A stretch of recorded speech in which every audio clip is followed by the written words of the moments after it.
Did you like with that, particularly the first half, I imagine? Yeah, first half, I thought the boys were excellent. We started the game really well. We didn't score in the first few minutes, but we were in good positions, pressing well, and combining well in the front third. We actually had a good chance early on, but you could just feel it coming. And then we were 4-0 up at half time and come out a little bit sloppy in the second half, which can happen. You still want them to still play the same way, but the heat factor, and then plus, Newcastle have to lift and have to give a little bit more than what they gave in that first half, so they can put you under a bit of pressure. But all in all, can't complain when you're scoring 6 goals away from home. Could you sense, or did you plan that they may be a little fatigued, given they had a midweek game and it was such an emotional sort of backs to the wall game? Or did you plan on playing this way no matter what? No, we planned on playing. We played this way the whole season. We try and play on the front foot. We try and make it difficult for the opposition. And then when we get the ball, we don't just keep the ball. We try and play forward as quick as possible, beating lines as quick as possible. And we've been doing that quite well all season. We've been in a similar position to them early on. We went to Perth, emotional game, 1-3-2, came back, lost to City. Again, local derby, then we played Victory 3 days later, 3 games in a week, after a long trip. So we won 4-3 against Victory. So we don't take it that players are going to be tired. They're going to be ready. They're going to be ready. So we have to be ready. And we were ready. We were ready for whatever they're going to throw at us. Our focus was on making sure that we were good. And we didn't even discuss if they were going to be fatigued or not. The champions, so the minor premiership, is that a real goal now? Not yet, no. We speak about to the players not to focus on the ladder too much and the table. Of course, everyone looks at it. It's normal, it's natural. There'll be people on the outside talking about it, but we want to just focus on performances and what we do every day in training and making sure that we're prepared for our next game. So this period here, we've got a pretty big layoff because we've got international break, then we've got a bye before we play Perth on April 5th. So it's not holiday mode for us. It's rest up physically, mentally, but it's then focusing on making sure that we keep improving, because there's always things to improve on and get better at. But you can see that the players are playing with a lot of confidence. When momentum-wise, you've won 4 in a row. I think it's a club record. Possibly the last thing you want. 3 weeks off. Nah, not really. We're actually had a good time. Yeah, actually had a good time because the conditions today, the pitch was heavy. The pitch is quite heavy here. The Angus Thurgate, who never cramped. So we think it's come at a good time.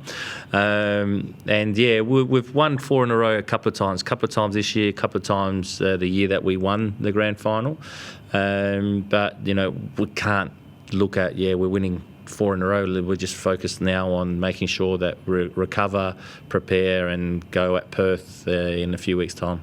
Do you have any intra-club friendlies? How will you get around to not playing? Yeah, we have to. We're going to have a few players going away. Charbel Shamoun will go away with the Iraqi national team. We've got 3 players going away with the under-23s. But we've got a pretty big squad, and players need some minutes. Seb Pasquale hasn't had a lot of minutes after his injury. James Donachie needs minutes. And so it will be good to get an intra-club. Plus, we're able to play intra-club at our stadium. So it's good to get the feel and the surroundings of where we'll play our 3 out of our last 5 games. Johnny, were you surprised Noah Botic not selected in the Socceroos? Because it just seems at the moment every time he gets a touch in the box, he's scoring. Always I respect decisions of national team coaches, because they've got a job to do in what they're feeling and what they're looking to achieve out of the next few games, and then post that.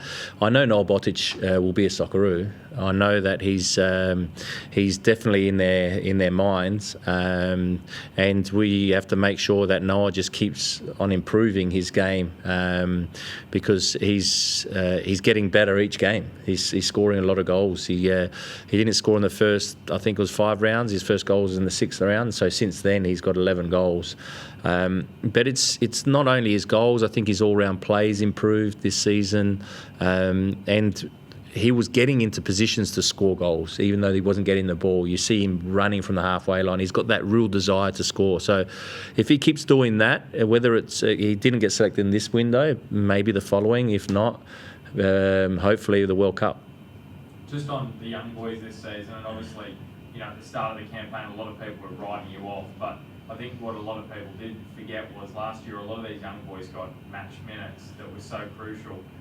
We looked at the young Socceroos, all those players are getting lots of minutes, more than any under-20 team in the past. So what my question is, how crucial was last season in getting the minutes into the Bozanovskis and the Bodic's, who was struggling as well in front of goal at times, in your success this season?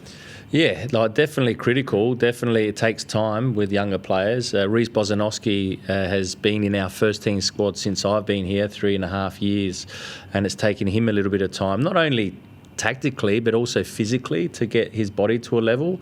The same with Noah Botic, same with Grimaldi, and there's Abel Wallity and all these players. So Shabel Shamoun. So you're starting to see, real progress and improvement in them as players, but also physically as individuals, and that comes with time. And it's easy to say to club owners, be patient with certain situations, but they have to sometimes when you're going down that road. And we did. We went down that road. After we won the grand final, we decided as a club that we're going to go through and started our academy, start to bring players through. Again, it requires patience and time, but it's not only from last season, it's also from moving into our facility. It's been a massive plus for us. We feel like we've got a home. We feel like we're representing an area now, that connection with our community. Our supporters know where we're going to play our home games, so they're coming and then they're getting excited. And now they're going to Club Tarneet to watch our games when we play away. So you sense that that's real connection growing. And so that's helped us a lot as well. Final one from me. Will you be at Western United next season, or are there potential, overseas opportunities that you might explore? Not sure yet. At the moment, I hope that I'm still going to be at Western United, but again, you just don't know what's around the corner. But my focus is completely on this season and making sure that we finish the season off well and see where it takes us. All good? Thank you. Thanks, everyone.